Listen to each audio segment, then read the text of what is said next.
ऐसी कौन सी मिस्टेक्स हैं जो एग्जाम से पहले नहीं करनी चाहिए उनको। आपके पास 90 दिन बचे हैं। याद रखिए 37,000 मिलता है महीने का। वो भी है। इससे बड़ी मोटिवेशन कुछ नहीं है। पैसे से बड़ी मोटिवेशन मुझे नहीं लगता कुछ है। एग्जैक्ट। थीसिस वाला सबसे बड़ा मतलब मेन प्रॉब्लम होता है। बिल्कुल, तो अगर अपन आपके बढ़ा सकते बेसिक्स हो। क्लियर हैं तो आप मिनिमम 3 से 4 घंटा और अभी जो पुराने प्रीवियस पेपर है उनको देखो। लास्ट महीना आएगा उसमें आपने अपना मेन सब्जेक्ट कोर सब्जेक्ट दोबारा रिवाइज करना है। जो पेपर होता है वो लाइक लॉजिकल ज़्यादा होता है। तो सिलेबस ओरिएंटेड होना काफ़ी इंपॉर्टेंट है। जब नमस्कार साथियों, स्वागत है आपका आज के इस वीडियो में। आपके पास 90 दिन बचे हैं आईसीआर एसआरएफ एग्जामिनेशन देने को, जो कि 3 जुलाई को होने वाला है। अप्रैल, मई और जून। और आज हमारे साथ है 3 धुरंधर जो आईआरआई से अपनी पीएचडी कर रहे हैं, PhD first year.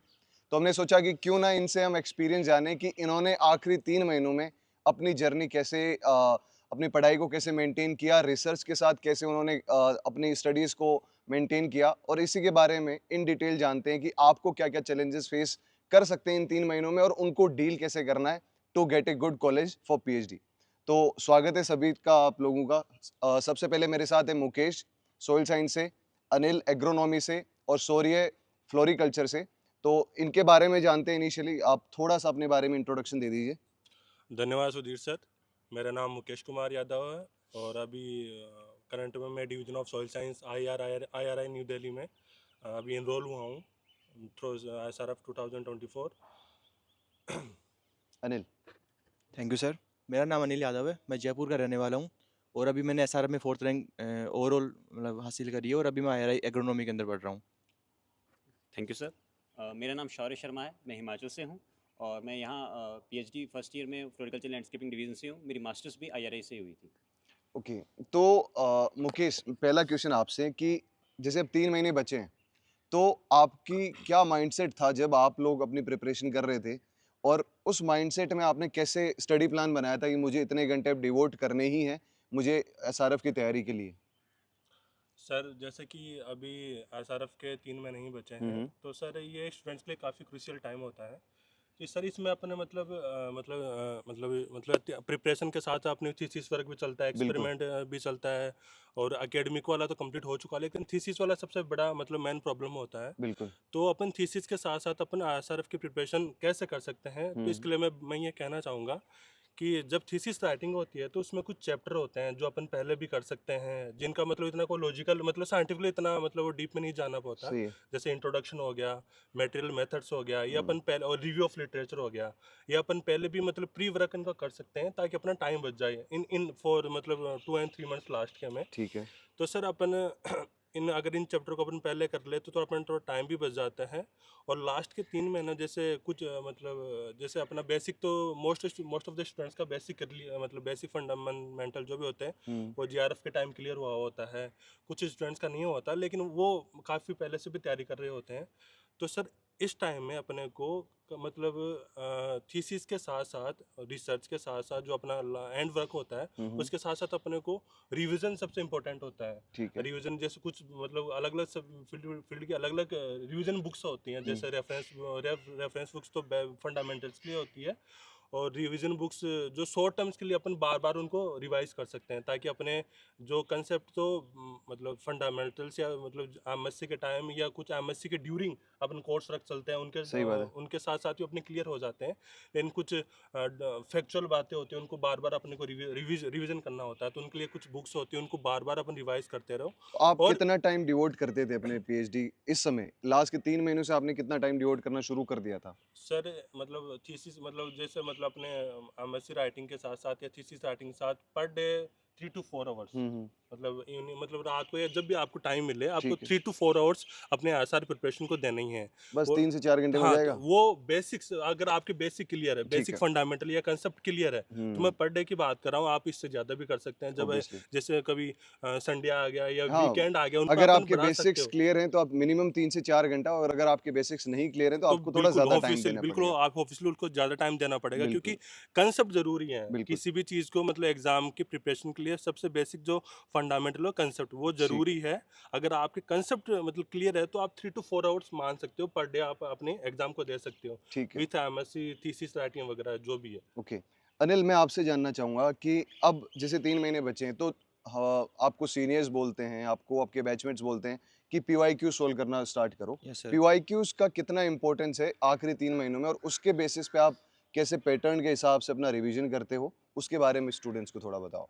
Sir PYQs का तो ऐसा होता है कि लाइक जो भी तुम पढ़ रहे हो तो उसको एनालाइज करने का सबसे बेस्ट तरीका होता है कि पीवाईक्यू लगाओ, या फिर जो पुराने प्रीवियस पेपर है उनको देखो।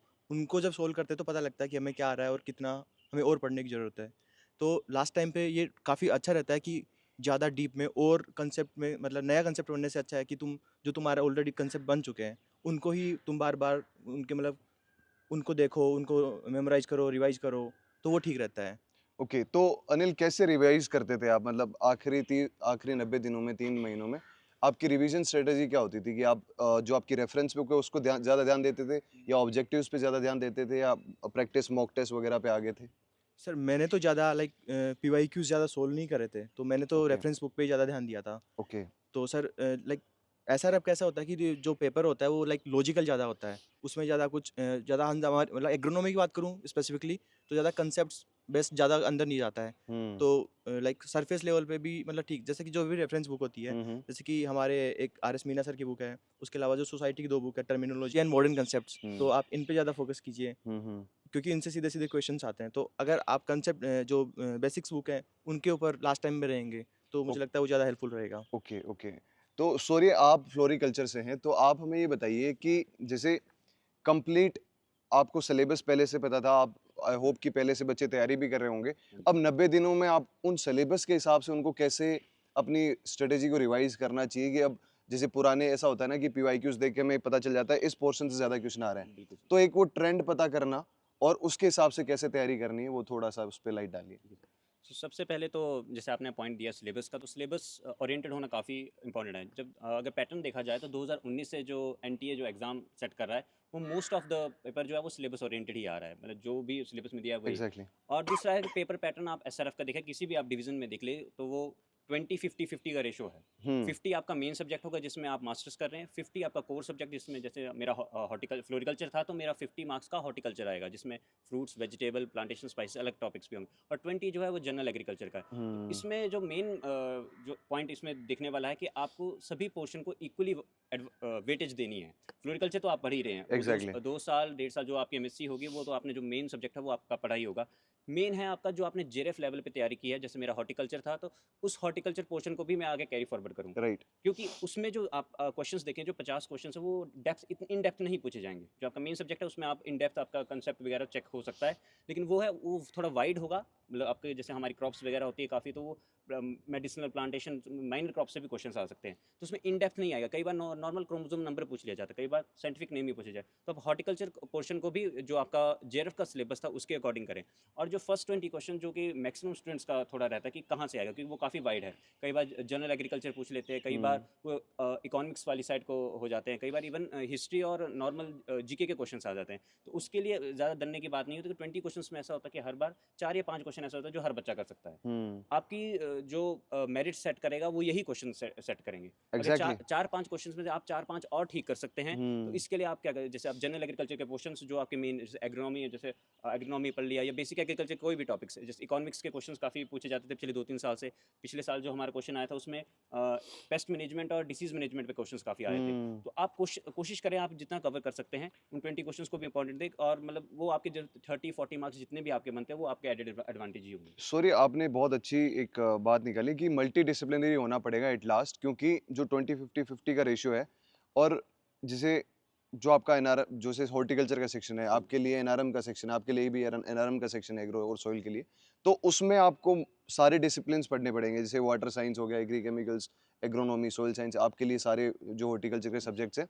तो वो सब पढ़ने के साथ-साथ आपको जो आपका जीए वाला पार्ट है, वो तो एक क्वेश्चन मार्क ही बन जाता है, क्योंकि अभी हम ट्रेंड भी देख रहे हैं, तो 21 में वहाँ से अपने कंप्यूटर एप्लीकेशन से क्वेश्चन आए, बिल्कुल, 22 में मेजरली इकोनॉमिक्स से आ गए, 23 में उन्होंने कॉन्स्टिट्यूशन ओलंपिक्स पूछ लिए, बिल्कुल। 24 में जनरल एग्रीकल्चर पे आ गए। हुँ। तो we can not be like very prejudice कि ऐसा ही होगा, यही क्वेश्चन आ सकता है। तो उसके लिए आपको कौन सी स्ट्रेटेजी अपनाओगे कि भाई मुझे जनरल एग्रीकल्चर भी पढ़ना है, मुझे वो भी पढ़ना है? एक एक होता है ना कि आपको सब कुछ लेके चलना पड़ेगा बिल्कुल लास्ट सर। में, ताकि आप भीड़ से पीछे ना छूट जाओ, बिल्कुल क्योंकि सर। जैसे आपने बोला राइटली कि ये आपका रैंक डिसाइड करेगा कि आपके पहले 20 क्वेश्चंस कैसे होने वाले हैं। टॉपर्स के अराउंड 14-15 के आसपास रहते हैं, इससे ऊपर मतलब 20 में से 20 लाने की आप मत सोचिएगा, कि मुझे तो 20 में से 20 लाना है, ताकि वरना आपका पीछे सब्जेक्ट भी छूट जाएगा। तो आप क्या सजेस्ट करते हैं पार्ट ए के लिए कि आपको कैसे रेडी होना है? हाँ, ठीक है सर, तो इसको मैं थोड़ा-सा इसको ब्रेक करूँगा। जैसे हमारे पास 3 महीने हैं, हुँ, तो अगर कोई बच्चा ज़ीरो से भी स्टार्ट कर रहा है, तो 1 महीना तो पहले अपने को जो उसका मेन सब्जेक्ट है, उसको दे दे। पूरा 1 महीना डेडिकेटली दे ले। जो सेकंड महीने जैसे अप्रैल हो गया, मई में वो अपना मेन सब्जेक्ट और जो आपका कोर सब्जेक्ट होगा, जैसे मेरा फ्लोरिकल्चर था और साथ में हॉर्टिकल्चर था, हुँ, उस पे दे। जो लास्ट महीना आएगा, उसमें आपने अपना मेन सब्जेक्ट, कोर सब्जेक्ट दोबारा रिवाइज़ करना है, और जो लास्ट के हफ्ता या 10 दिन होगा, उसमें आप जनरल एग्रीकल्चर पोर्शन को देखें। क्योंकि जो भी एग्रीकल्चर साइंस वगैरह है, ये थोड़ा क्रैमिंग बेस्ड हो जाता है। आपको आपने रिसेंट जो याद रखा होगा वो याद रहेगा। अब आप हुँ, जो अपना मेन सब्जेक्ट है आपका, चाहे हॉर्टिकल्चर और फ्लोरिकल्चर, वो आप जेआरएफ एसआरएफ लेवल पे पढ़ते आ रहे हैं, तो वो आपके माइंड में चला जाएगा। जो जनरल एग्रीकल्चर जो काफ़ी टाइम से छूट गया होता है, जैसे मेरे टाइम में था कि 2 साल से जनरल एग्रीकल्चर टच ही नहीं किया था। तो हुँ, फिर मैंने वो क्या किया, वो लास्ट के 10 दिन में उसको ज़्यादा फोकस किया। 10 वीकली टारगेट्स बनाए, डेली टारगेट्स बनाए कि मैंने ये टॉपिक्स करने हैं। मैंने एनालाइज़ किया कि पीवाईक्यूज़ में क्या-क्या क्वेश्चंस पूछे जा रहे हैं, और उन टॉपिक्स को कवर किया। और पहले 20 क्वेश्चंस को मतलब आप ज़्यादा ना सोचें कि उनको अटेम्प्ट करना ही है, वो हाँ, हो जाएँगे, ऐसा कोई दिक्कत नहीं है। पहले प्री डिटरमाइंड होके नहीं जाएँ कि हाँ, मैं 20 में से 10 करने ही करने हैं। मैंने जैसे आपको बताया कि 4-5 क्वेश्चंस हर बच्चा जो भी बैठेगा, चाहे कहीं से भी क्वेश्चन पेपर आ जाए, हर बच्चा 4-5 क्वेश्चंस कर जाएगा। फिर वो ये कि 2-3 क्वेश्चंस आपको लग रहे होंगे कि हाँ, ये हो सकता है। फिर वो ट्रू, उसमें आप दूसरी स्ट्रैटेजीज़ यूज़ कर सकते हैं, जिसमें कैंसलेशन मेथड वगैरह हो, तो आप वो यूज़ कर सकते हैं। तो अगर आप 10-12 क्वेश्चन अटेम्प्ट भी कर रहे हैं, जिसमें आपके 7-8 क्वेश्चन भी ठीक है, तो वो आपका निकल जाए। तो इस बारे में पहले 20 क्वेश्चंस को आप दिमाग से निकाल दीजिए। जो आपका कोर सब्जेक्ट है और जो आपका मेन हुँ, सब्जेक्ट है, उस पे तैयारी करें, और लास्ट के हफ्ता 10 दिन उनको ज़रूर दें, क्योंकि वही आपका रैंक डिसाइड कर देगा। एग्ज़ैक्टली, मतलब ये चीज़ ठीक बोली कि आप उसके पीछे अपना सब्जेक्ट नहीं छोड़ सकते। पहले अपना सब्जेक्ट आप अपना पूरा अच्छे से कवर करो, उसके बाद में जो लास्ट के 10 दिन है, उसपे मेजर फ़ोकस करो। तो मुकेश, मैं वापस आपके पास आता हूँ कि तैयारी हर कोई करता है, ठीक है? और एसआरएफ में रैंक हर कोई सोचता है कि मुझे लानी है। लेकिन कुछ लोग एक वो लाइन से ऊपर निकल के अच्छी यूनिवर्सिटीज़ या फेलोशिप ले लेते हैं, और कुछ लोग नहीं ले पाते हैं। जबकि लगभग ऑलमोस्ट बराबर सी तैयारी करी होती है कुछ लोगों ने। तो वो किन चीज़ों का ध्यान रखना चाहिए? ऐसी कौन-सी मिस्टेक्स हैं जो एग्ज़ाम से पहले नहीं करनी चाहिए उनको, ताकि वो जो रैंक है वो बेटर मिल सके उनको? सर सबसे पहले तो मैं ये कहना चाहूँगा कि इसमें जैसे 3 मतलब थोड़ा-सा पास डिवाइडेशन में, हाँ। जैसे डिवाइडेशन हो रखा है 20 50-50। हुँ, तो सबसे पहले रिक्वायरमेंट होता है कि अपना अपना जो मेन सब्जेक्ट है हुँ, उसमें आपकी पकड़ बहुत ज़्यादा होनी चाहिए। हुँ। कि मतलब जैसे 50 क्वेश्चन आ रहे हैं तो मतलब वो वैसे तो पेपर टू पेपर डिपेंड करता है कि मतलब कैसा अपने कैस सब्जेक्ट में मैं किसी को वो हाँ, मत दो। अपने सब्जेक्ट में कोई कमी रहनी नहीं चाहिए। एग्ज़ैक्टली, हुँ, अगर वो आपका मतलब अच्छे तरीके से किया हुआ है तब अदर सब्जेक्ट में जाओ, जैसे कोर सब्जेक्ट हो गया कोई भी, जैसे हमारा एनआरएम पार्ट होता है सर। हुँ, तो आप अपना मेन जो मेजर सब्जेक्ट है उसको अच्छे तरीके से करो। उसके जितने भी बेसिक्स हैं, जितने भी मतलब जितने भी फंडामेंटल्स है, जितने भी कंसेप्ट है, जितने भी फैक्ट्स है, वो अच्छा करो। उसके बाद आप नेक्स्ट नेक्स्ट पे जाओ। जैसे एनआरएम पार्ट में हो गया, जैसे हमारे एनआरएम पार्ट होता है सर, उसमें एग्रोनॉमी आता है, एग्रोकेमिकल्स आता है, वाटर साइंस आता है। उस एनआरएम पार्ट में हमारे सोइल साइंस भी आता है। ठीक है। मतलब हर सब्जेक्ट में एक खुद का सब्जेक्ट भी आता है, तो एक हुँ, वो प्लस पॉइंट देता है कि अगर आपके सॉइल साइंस अच्छे से हो रहे हैं तो अनार पार्ट में कुछ क्वेश्चन आपको सॉइल साइंस के मिल जाएंगे, तो वो क्वेश्चन वहाँ से हो जाएंगे। दूसरा बात कि सर अगर जब आपका मतलब मेजर सब्जेक्ट हो जाता है तो फिर जो कोर सब्जेक्ट में आ जाए, जैसे हमारे लिए एग्रोनॉमी सब्जेक्ट हो गया, हुँ, वाटर साइंस हो गया, एग्रोकेमिकल्स हो गया, इनको भी बहुत ज़्यादा इंपॉर्टेंस देनी है। ऐसा नहीं कि अपन अपने मेजर सब्जेक्ट को अच्छी तरीके से याद कर लिया, उनको अच्छी तरीके से पढ़ लिया और बाकी पर इतना ध्यान नहीं दिया। इतना ही वेटेज इन पे देना है, क्योंकि ये रैंक डिसाइडेड होते हैं। एनआरएम पार्ट और जो 20 क्वेश्चन होते हैं वो रैंक हुँ, डिसाइडेड होते हैं। क्योंकि अगर कोई बंदा सोइल साइंस से तैयारी कर रहा है तो ऑब्वियसली वो सोइल साइंस की अच्छे से तैयारी करेगा, अगर जो भी कर रहा है। तो उसके साथ साथ अपन कोर सब्जेक्ट को भी आप अच्छे तरीके से लेके जाओ। अगर उसमें से मतलब जैसे एनआरएम पार्ट में 50 क्वेश्चन होते हैं तो हुँ, हुँ। अराउंड 35-40 के अराउंड मतलब क्वेश्चन अपन सही कर सकते हैं, अगर अच्छे से किया हुआ होता है। तो वो रैंक को आप मतलब रैंक अच्छी लेके जाएगा आप, ठीक है, जिसको वो फेलोशिप मिलने में भी ईजिली रहता है और अच्छा इंस्टीट्यूट भी मिलता है, ट्रू। अगर अगर अपनों ने उस पार्ट में अपनों ने अच्छे से किया हुआ होता है। हाँ, और एसआरएफ, मुकेश और आई गेस सारे एग्री भी करेंगे, एसआरएफ एक पैटर्न बेस्ड पेपर है। अगर आप 5 साल से एक ट्रेंड और एक थोड़ा-सा देख पाएँगे, पार्ट ए की बात मैं छोड़ दूँ अगर, तो पार्ट बी और पार्ट सी में आपको फिक्स प्रोपोर्शन से पता है कि इतने नंबर ऑफ क्वेश्चंस यहाँ से आने हैं, इतनी डेप्थ से आने हैं, और एसआरएफ की तो ये भी है ना कि पीवाईक्यू से भी उठ के क्वेश्चन आ बिल्कुल, जाते हैं। बिल्कुल सर आते हैं। पिछले मतलब जैसे सोइल साइंस का अभी पिछला पेपर 2024 का, उसमें सोइल साइंस का जो मेजर पोर्शन है, उसमें भी हुँ। कुछ प्रीवियस ईयर्स के क्वेश्चन आते हैं। हाँ, काफ़ी सारे आए। हमारे बिल्कुल टाइम सर, पे 2023 में अराउंड 15 के आसपास आए। तो ये बिल्कुल। सब होता रहता है। और अनिल, मैं आपसे भी जानना चाहूँगा कि जैसे बहुत सारे एस्पिरेंट्स ऐसे भी होते हैं ना कि उनको सिलेबस उनको लगता है उन्होंने कवर कर लिया, लेकिन कुछ ऐसे डाउटफुल टॉपिक होते हैं जिनसे वो डरते हैं। जैसे हो सकता है कोई न्यूमेरिकल से डरता Yes, हो sir. सकता है कोई फैक्चुअल बहुत सारे डाटा से डरता हो। अब आखिरी 3 महीनों में क्या उनको अवॉइड कर देना चाहिए या फिर उनके लिए एक डिफेंसिव स्ट्रेटेजी अपना के कैसे ना कैसे करके उसको घोट के पी जाना चाहिए? क्या लगता है? सर कुछ कुछ कोई टॉपिक होता है जिससे किसी को फियर होता है, लाइक किसी को जैसे कि कहें कि न्यूमेरिकल से होता है। हुँ। एग्रोनॉमी वालों को ज़्यादातर ये होता है कि जो आजकल लेंदी न्यूमेरिकल्स आते हैं, लाइक पूरे एग्रोनॉमी पेज वालों में। को थोड़ा कॉन्सेप्चुअल चीज़ों से भी होता है। नहीं सर, वो तो हो जाती है, लेकिन नहीं, एग्रोनॉमी वाले नहीं, थोड़े। Jokes apart yes sir. जैसे भी जिस वो इंडिविजुअल पे डिपेंड करता है हाँ, एक्चुअली तो जिसका सर जैसा बेस है। एक्चुअली लाइक 8-10 न्यूमेरिकल आते हैं, कम ज़्यादा भी हो सकते हैं, पर उनमें सारे ऐसे नहीं है कि सारे, लाइक उनमें भी अलग-अलग कैटेगराइज़ होते हैं कि कोई हार्ड लेवल, कोई मॉडरेट लेवल के होते हैं, कोई एकदम लो लेवल के होते हैं। तो कंप्लीटली छोड़ना, अवॉइड करना मुझे नहीं लगता एक अच्छी स्ट्रेटजी होगी। ट्रू। उसमें ऐसा होता है कि लाइक। कैसे उसको कवर करें अपन? Yes sir. तो एक काम करिए, सबसे पहले तो आप न्यूमेरिकल्स देखिए कि पुराने पेपर्स में कैसे-कैसे पूछ रखे हैं। उसके बाद में कि टॉपिक देखिए कि लाइक फर्टिलाइज़र से कितने आ रखे हैं, वीड से कितने आ रखे हैं, हुँ। न्यूट्रिएंट से कितने आ रखे हैं। तो उनके अंदर हर एक के अंदर अलग-अलग कैटेगरीज़ होती है। तो आप जैसे बेसिक से जो लाइम रिक्वायरमेंट वाले हो गए, उन सबको मत छोड़ना, क्योंकि वो उनमें से हर बार आना फिक्स है और वो ईज़ी भी होते हैं, तो वो हो जाते हैं। अब हुँ। कई-कई बहुत हार्ड भी होते हैं, जैसे कि एफआईएम में से वो देखते हैं, तो मतलब उस टाइप के आप छोड़ सकते हो। बाकी अगर इरिगेशन से रिलेटेड जो भी न्यूमेरिकल आते हैं, वो सीधे-सीधे कई बार माइकल से उठ के आ जाते हैं। तो हाँ, एक बार माइकल में जो भी न्यूमेरिकल दे रखे हैं, मुझे लगता है उनको देख लेना चाहिए। ओके। तो सॉरी मैं और आपके इसके पास अलावा सर डेटा से मैं हाँ ये जी। कहूँगा कि डेटा से कभी डरो मत। लास्ट टाइम में, क्योंकि अभी तक आपने डेटा नहीं पढ़ा है तो कोई फ़र्क नहीं पड़ता और पढ़ना भी नहीं होता है, क्योंकि हुँ, लास्ट के जैसे कि 15-20 दिन बचे होते हैं, तब डेटा पे आइए आप। ओके। तो उस टाइम पे जो पीडीएफ होती है वो अवेलेबल हो जाती है, तो उसके अंदर जो हाँ, करंट एमएसपी किसकी ट्रू, कितनी है, ट्रू। प्रोडक्शन कितना है, टोटल प्रोडक्शन कितना आ रहा है, इरिगेशन के अंदर कौन सा स्टेट का लाइक माइक्रो इरिगेशन में डोमिनेंस है, ऑर्गेनिक में किसका एरिया ज़्यादा है, किसका कम है, ये सब आप देख सकते हैं। ये ज़रूर देखिए, इसको आप अवॉइड मतलब मत आप कीजिए। ऐसा नहीं कर सकते कि यार ये पोर्शन मैं छोड़ देता हूँ, वो छोड़ देता हूँ यस बिकॉज़ सर। उसके पीछे हो सकता है कि आपकी अगर किस्मत बुरी हो, तो वहीं से सारे क्वेश्चन उठ के आएँ। हो सकता है, depends on that particular day आपका लक कैसा है और आप किसी कोई भी ऐसी चीज़ अनटर्न मत रखो ना जिससे आपके क्वेश्चन मार्क लग जाए आपकी डिग्री पे, आपके जो ड्रीम कॉलेज है उस पे।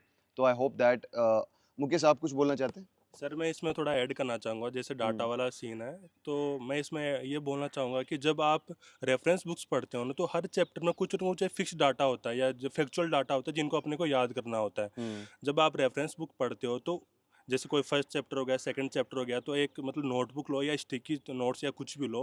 तो जो जैसे फर्स्ट चैप्टर में कुछ मतलब कुछ 3-4 ऐसे पॉइंट होंगे जो फैक्चुअल होंगे जिनको अपने को याद ही करना है, वो डाटा होगा, तो उन उन 3-4 पॉइंट्स को आप नोटबुक में उतारो। हुँ, जैसे-जैसे आप आगे मतलब बढ़ते जाओगे फर्स्ट चैप्टर, सेकंड चैप्टर, तो हर हर चैप्टर में कुछ ना कुछ फैक्ट डाटा होंगे। तो जब रेफरेंस बुक आप मतलब कंप्लीट कर लोगे, तो लास्ट में आपके पास एक फैक्ट डाटा की एक नोट मतलब कुछ नोट्स तैयार हो जाएँगे, हाँ जी। जो आपको लास्ट टाइम में जब जैसे 10-15 जैसे अभी बताया 10 या 15 दिन बचे, तो हुँ, उनमें उनको बार-बार उनको देख सको ताकि वो मतलब याद याद रह सके या बिल्कुल। रिवीजन कर सको। ये चीज़ ज़रूरी भी है तो क्योंकि ये काफ़ी हाँ, बेनिफिशियल है मेरे लिए तो। हाँ, स्पेशली अगर आप कोई चीज़ से डरते हैं तो उसका एक नोट बना लो ताकि आप लास्ट में उन चीज़ों को थोड़ा ज़्यादा टाइम दे सको और कोई चीज़ छूटे नहीं। सॉरी मैं आप पे आता हूँ कि आप जैसे अब 3 महीने हैं, आप अपना पहले महीने आपने अपना सब्जेक्ट दिया, फिर आपने एनआरएम जो आपका दूसरा पोर्शन है आपका हॉर्टिकल्चर का, इनका एनआरएम का है, वो पोर्शन पे दिया, लास्ट में जनरल एग्रीकल्चर पे आए। बट मैं ये पूछना चाह रहा हूँ कि मॉक टेस्ट, प्रैक्टिस टेस्ट जो एग्ज़ाम ओरिएंटेड है, उनका कितना इम्पोर्टेंस होता है आपके मिस्टेक्स रिड्यूस करने में और आपका इफ़ेक्टिव रिवीजन करवाने में? सर मैं ये बोलूँगा जैसे ये जो मॉक टेस्ट वगैरह है ये काफ़ी इंडिविजुअल ऑब्जेक्टिव वो हैं। कई प्रेफ़र करते हैं कि वो सेल्फ तैयारी करें, मतलब ज़्यादा मॉक टेस्ट हुँ, पे इतना नहीं करते वो, और ये जो मॉक टेस्ट सीरीज़ वाला है वो सब्जेक्ट टू सब्जेक्ट वेरी भी करता है। कई true. Bar quality of questions जो हैं हमें मॉक टेस्ट में वैसे नहीं मिल पाते हाँ, हैं। एग्ज़ाम ओरिएंटेड नहीं मिल पाते, बिल्कुल, कोई मतलब जनरल एग्रीकल्चर वाले क्वेश्चन इधर डाल दिए, बिल्कुल तो सर। आपको वो थोड़ा डिरेल भी कर सकते हैं बिल्कुल चीज़ों सर। को। क्योंकि जैसे जेआरएफ की तैयारी के वक़्त भी ऐसा हो रहा था कि जैसे हम मॉक टेस्ट वगैरह यूज़ कर रहे थे, तो एक तो वो क्वेश्चंस कुछ हाई ऑर्डर आ जा रहे थे। इससे कई हाँ, बार ना बच्चा जो है डिमोटिवेट हो जाता है कि जैसे मैं मॉक टेस्ट दे रहा हूँ तो मेरे से 400 में से मेरा 100 ही नंबर बन रहा है, या इवन 100 से एग्ज़ैक्टली। कम बन रहा है। तो ये काफ़ी इंडिविजुअल ऑब्जेक्टिव है। येस, तो मैं ये बोलूँगा जो आपके मॉक टेस्ट आ रहे हैं, अगर आपका स्कोर कम भी आ रहा है तो उसको एज़ अ क्वेश्चन बैंक लिया जाए। कि जो हुँ, उसमें क्वेश्चंस हैं वो आप ऐड कर लें, वो आपके ठीक है। नॉलेज में ऐड कर लें। आपको जो नहीं आ रहा है कोई दिक्कत नहीं, आप सेल्फ टेस्ट ज़रूर करें कि आप कहाँ तक हैं, मतलब जैसे बोलते हैं कितने पानी में है आपका नॉलेज, बिल्कुल सही वो बात। ज़रूर चेक करें। लेकिन उससे हम्म, आप डिमोटिवेट होने से अच्छा है, आप उसके लिए as a question bank use कर लें कि हाँ, इसमें मेरे को 15 क्वेश्चंस नहीं आते थे, मैंने पहली बार सुने और मैं इसको इंक्लूड कर लेता हूँ। तो एग्जैक्टली। इस तरह से इसको यूज़ किया जाए। हाँ, बिकॉज पहले बहुत अच्छी बात बोली आपने कि एग्जाम ओरिएंटेड अगर चीज़ें हैं तो आप उसको कंज्यूम करो। अगर आपको लग रहा है कि भाई अवर है, तो उन चीज़ों को आप ये देख सकते हो आपको कौन सा नहीं आ रहा। इसकी वजह से होता भी ये है कि बहुत सारे एक्सपीरियंस ऐसे होते हैं, इंडिविजुअली मैं काफ़ी वो जानता था कि जो एग्जाम मॉक टेस्ट से थोड़ा डर जाते थे क्योंकि वो उनको डिमोटिवेट कर देते। वो बोलते सर हमें मॉक टेस्ट देना ही नहीं है क्योंकि हमारे नंबर कम आ रहे हैं, फिर हमारा पढ़ने का मन भी नहीं करता। तो वो चीज़ भी नहीं होनी चाहिए एट द मोमेंट। वो एग्जाम ओरिएंटेड उतनी ही डेप्थ से होना चाहिए जितना डेप्थ से एग्जाम में पूछा जाता है। ऐसा नहीं कि आप किसी मॉक टेस्ट का लेवल दिखाने के लिए बहुत हार्ड क्वेश्चंस पूछ दिए। और क्योंकि एग्जाम में ऐसा होता है ना कि कुछ फिक्स प्रोपोर्शन होता है, वो इजी क्वेश्चंस ही आते हैं, बिल्कुल। कुछ फिक्स प्रोपोर्शन होता है मॉडरेट आते हैं, और कुछ ऐसे क्वेश्चंस आते हैं जो सिर्फ कुछ परसेंटेज जो बच्चे ही कर पाते हैं। तो उस लेवल से ही सारे क्वेश्चंस होने चाहिए ताकि उसका एग्जामिनेशन लेवल भी आपको पता चल सके। तो एट लास्ट मैं उधर से वापस शुरू करूँगा कि एक एक लाइन में आप जो अपने एक्सपीरियंस हैं उनको अगर आप होता है ना कि ये मैं लाइन बोलना चाहता हूँ, इस चीज़ का ज़रूर ध्यान रखें ताकि आपकी रैंक अच्छी हो। तो आप वो लाइन बच्चों को क्या बोलना चाहोगे? सॉरी। मैं तो यही बोलूँगा कि आप लगे रहें। आप मतलब अब 3 महीने हैं, आप अपना जितना दे सकते हैं, क्योंकि 100% जैसा कुछ नहीं होता, क्योंकि कोई अगर 200% दे रहा है तो वो उसको मिल जाएगा। तो आप ये देखें, जैसे एक तरह से इसको एग्जांपल लीजिए कि आपको कोई फल लगा हुआ है। अगर वो कुछ ज़्यादा हाइट पे लगा तो आपका छोटा स्टूल काम नहीं आएगा। हो सकता है आपका छोटा, तो आपको एक बड़ा स्टूल चाहिए। तो अपना 100% देखें कि आपको क्या आप एनालाइज़ करें कि आपको कितना और मेहनत करनी पड़ेगी। 100% लग रहा है तो 100% दीजिए, 200% लग रहा है तो 200% दिए, 400 लग रहा है, 500 जितना लग रहा है आप दे दीजिए, बाकी भगवान पे छोड़ दीजिए। डू व्हाटएवर इट टेक्स, जो भी आपको लगता है ना सब कुछ क्योंकि एक करने बार की। ये हाँ। एसआरएफ लग गया, उसके बाद लाइफ चेंज हो जाती है। आप हमारे देख ही रहे चेहरे हो देख शौर्य के को ब्लैक एंड व्हाइट में आप। आप मतलब खुशी का ठिकाना नहीं रहता फिर उसके बाद ना, मतलब तो आप लगे रहिए, आप पूरी और मैं मेहनत आपको कीजिए। बता दूं अभी शौर्य ने गोल्ड मेडल भी लिया, आपने हमारे वीडियो में देखा होगा, तो उसमें भी इन्होंने अपने बारे में बताया था। तो वी आर रियली लाइक अच्छा लगता है जब जूनियर्स अच्छा परफॉर्म कर रहे होते हैं और इनकी जो स्पीच है, जो इनका प्रेजेंटेशन स्किल्स है वो भी काफ़ी अच्छा है। तो कमिंग टू अनिल, आप क्या बोलना चाहेंगे एग्रोनॉमी वाले बच्चों को कि भाई क्या करें अब आखिरी 90 दिनों में? अभी 3 महीने बचे हैं तो कंसिस्टेंसी रखें आप, लगे एग्जैक्टली, रहिए। Consistency is the key. Yes sir. और इसके अलावा कि बार-बार रिवाइज़ करिए, जितना रिवाइज़ करोगे अगर उतनी बोर ज़्यादा हो गए, थोड़ा चीज़ें, डिस्ट्रैक्ट हो गए बीच में, तो बच्चों को क्या बोलोगे? तो थोड़ा खेल लीजिए, लेकिन फिर भी आप पढ़ते वापस रहिए। आ जाइए। हाँ, वापस हाँ, आ मतलब जाइए। अगर आपको थोड़ा डीरेल लग रहा है, अगर मोटिवेशन डाउन हो रहा है, तो अपना आधा घंटा ले लीजिए, 1 घंटा ले लीजिए, चाहे 1 दिन ले लीजिए, लेकिन वापस आ जाइए। याद रखिए 37,000 मिलता है महीने का। वो भी है। इससे बड़ी मोटिवेशन कुछ नहीं है। पैसे से बड़ी मोटिवेशन मुझे नहीं लगता कुछ है। एग्ज़ैक्टली, हाँ, money is the biggest motivation. और 37,000 पहले 31,000 थे, अब इनको तो 37,000 मिलने लग जाएँगे, तो nothing better than that. Mukesh भाई आप? मैं सर ये कहना चाहूँगा कि अभी जो भी स्टूडेंट्स हैं उनके कुछ ना कुछ प्रॉब्लम चल रही होगी अपने रिसर्च के साथ, थीसिस के साथ, कब थीसिस कंप्लीट होगी, कैसे क्या करेंगे, हुँ। कैसे तैयारी करेंगे। ये किसी एक पर्टिकुलर इंसान के साथ नहीं कि अपने साथ ही हो रहा है, ये सबके साथ हो रहा है। हुँ, हुँ। जितने भी एस्पायरेंट्स हैं ये सब सबके साथ सेम चीज़ हो रही है, तो इसको ऐसे नहीं है कि मेरे से नहीं होगा, मैं कैसे करूँगा, नहीं होगा। आप मतलब मतलब जितना भी आपको टाइम मिले इसके साथ साथ आप जैसे अभी बाकी लोगों ने बोला कि कंसिस्टेंसी, लगातार पढ़ते रहिए, बिना फालतू की नेगेटिविटी ना लाए, बस अपने काम पे ध्यान रखें, अपने सब्जेक्ट्स को बार बार रिवाइज करें। रिवीजन का ये भी तो टाइम रिवीजन का ही है, बार बार जितना रिवीजन कर सकोगे उतना ही आपकी मतलब कॉन्फिडेंस उतना ही ज़्यादा आएगा। बस मैं ये कहना चाहूँगा Okay, sir. great, great. It was such an like informative video for all thank you the sir. aspirants who are watching. और दोस्तों अगर आपका बेस है या नहीं है, डजेंट मैटर। अगर आपने अच्छे से अभी तक सीरियस हुए हो या नहीं हुए हो, अब भी doesn't matter because still 90 days are there. अभी भी पेपर 90 दिन दूर है और आपके पास 90 दिन इंटू 24 घंटे हैं। अगर जितना आप में एनर्जी लगा सकते हो लगा दो। 24 घंटे में से जितनी आप दे सकते हो, जैसे शौर्य ने बोला, अनिल ने बोला और मुकेश ने बोला, जितना आप लगा सकते हो अपनी एनर्जी लगा दो। और क्योंकि 37,000 इज ए बिग अमाउंट, और about 37,000 you get a good institution जहाँ आपको अच्छा एनवायरनमेंट मिलेगा। तो कोई आपके पास क्वेश्चन मार्क होना नहीं चाहिए कि क्यों नहीं। हर बार आप ये सोचो, अगर आपको डिस्करेज मिलता है कहीं से, कुछ मोटिवेशन डाउन हो रहा है, तो आप ये पूछो इससे वापस मैं कैसे आ सकता हूँ। और आई होप कि आप लोग इससे इंफॉर्मेटिव वीडियो, इससे कुछ ना कुछ एस्पिरेशंस लोगे और वापस अगले साल कहीं ना कहीं अच्छे इंस्टीट्यूशंस में होंगे। तो इसी के साथ हम सब की तरफ से, IRI वाला की तरफ से ऑल द बेस्ट। और जो भी आपके स्टिल कुछ डाउट्स अगर रह गए तो हमारे जो सब्जेक्ट एक्सपर्ट्स हैं वो आपको रिप्लाई ज़रूर करेंगे। आप अपने जो डाउट्स है वो कमेंट सेक्शन में लिख सकते हैं। और अगर आपको वीडियो अच्छा लगा हो और IRI वाला की ये जो एक परिश्रम या आप कह सकते हो एफर्ट है कि आपको एक जेन्युइन जो टॉपर्स हैं उनसे मिलाएं और आपके जो जर्नी है उसको थोड़ा आसान बनाएं, अगर वो अच्छा लगा हो तो अपने दोस्तों के साथ शेयर करें और सब्सक्राइब जरूर करें IRI वाला को। So thank you with this, it was Thank you, nice to sir. Have you on our platform, Mukesh, Anil और Surya. Thank you sir. All the best guys.